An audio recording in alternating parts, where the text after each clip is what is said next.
The Panzerkampfwagen III. It was the backbone of German armor in the first half of World War II, an excellent early war tank that influenced German tank doctrine and late war tank design. On film, the tank shows up as numerous mock-ups in many American and Soviet films, and yes, even Japanese animation. So let's take a look at this famous tank and some of the movies it's been featured in.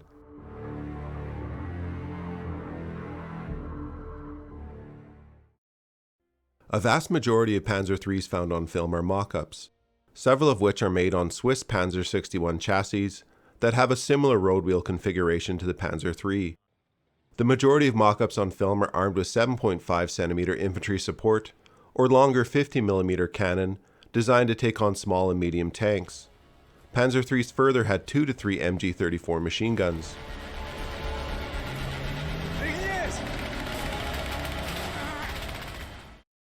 Today, less than 30 Panzer IIIs in various condition are in existence, with only a small fraction of that number in running condition, so the use of mock-ups and CGI is understandable, and for the most part this is done fairly well. The most numerous use of Panzer III mock-ups appear in Russian World War II cinema. They are featured in films such as the Battle for Sevastopol. Russian cinema does a good job at placing the Panzer III in historically appropriate battles, mostly in early and mid-war engagements on Soviet territory, where the Panzer III was prolific. After the Battle of Kursk, mid-1943, Panzer IIIs were largely relegated to the role of support tank, used for a variety of different tasks that kept them relevant, such as recovering vehicles or carrying ammunition.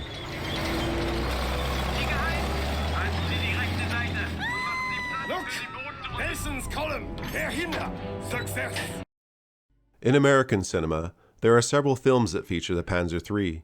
It was generally not a common tank to engage with by the time Allied forces landed in Normandy, as by mid-1943 it was being replaced by tanks such as the Panther.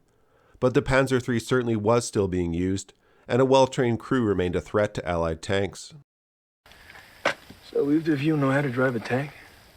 I know how to drive a tractor, sir. That'll work, soldier. War Pigs from 2015 features extensive use of a Panzer III, including both cockpit scenes and the replica knocking out a railway gun.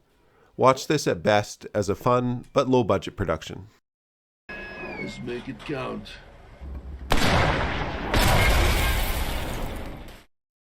Then there is Saints and Soldiers Airborne Creed, which has a relatively lengthy scene involving infantry versus a Panzer III. Again a low-budget production, but has some decent combat scenes including this one, highlighting the vulnerability of tanks without infantry protection.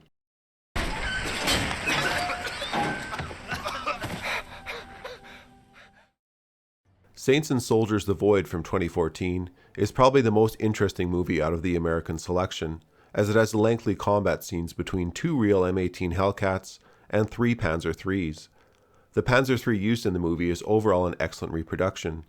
They also weave into the story of the Panzer IIIs being pulled from training, explaining their involvement in this period of the war, which is a nice touch. Using M18 Hellcats against Panzer IIIs makes for an interesting scenario, as even though the M18s outgun the Panzer IIIs, with their 76mm cannon, they are relatively thin armored, so the tanks do have the ability to knock each other out. For any tank enthusiast, it's well worth a watch.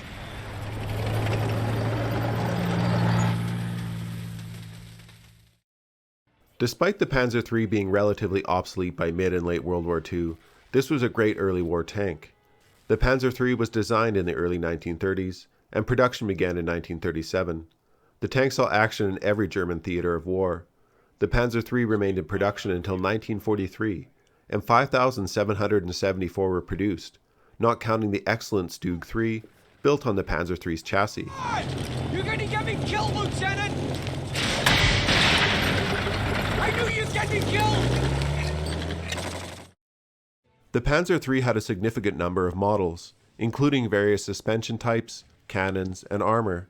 German industry breathed new life into this tank time and time again during the war. Most models had a top speed of 40 kilometers an hour and a range of around 160 kilometers.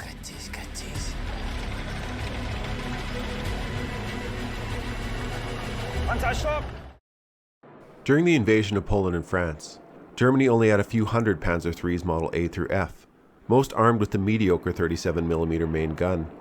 They were the best tank available to Germany during this time period. And though they were a great tank, their success was in no small part due to the blitzkrieg strategy used by Panzer Division commanders, the Panzer Division being formed in 1935. The success of the tank and blitzkrieg surprised Hitler, who was quick to take credit for it, and tank development and funding within Germany would increase, which had been massively overshadowed by the Luftwaffe.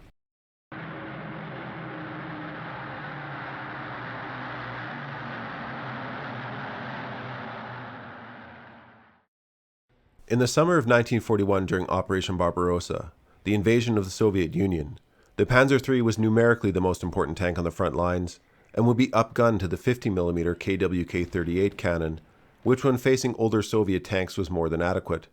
Panzer III crew training and German tank tactics were also considered vastly superior at this time in the war.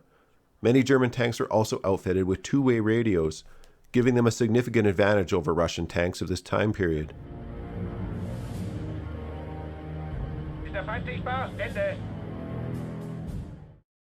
However, when facing T-34s and KV tanks, the Panzer III was outclassed. The introduction of the long-barreled 50mm KWK-39 helped the Panzer III remain competitive with the heavier Soviet tanks, particularly if using high-velocity tungsten armor-piercing rounds, which were effective but rare.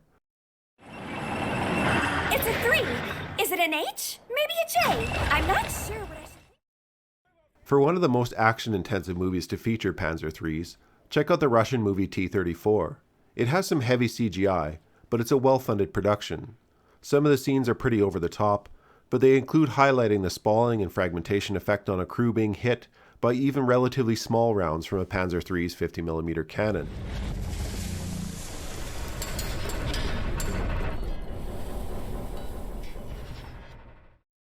Losses against heavy Soviet armor and anti-tank guns on the Eastern Front would also expedite the Panzer III to being up-armored for what their engines and suspension would allow.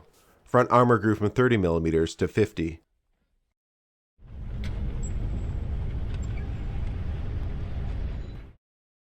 In 1943 onwards, many Panzer IIIs used spaced armored side skirts. These helped protect the vulnerable hull sides and turret against weapons such as Russian anti-tank rifles, as well as shape-charged anti-tank weapons.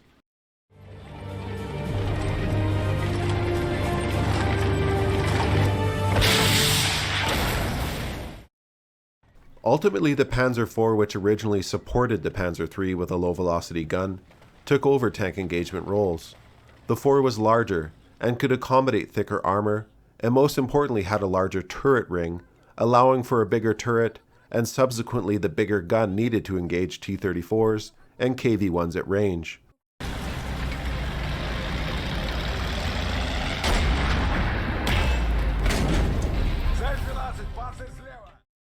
The Panzer III was a great early war tank. One of its biggest contributions was easily its durable and reliable chassis, which would be used in the turretless Sturmgeschütz III, which would become one of Germany's most successful armored vehicles of the entire war.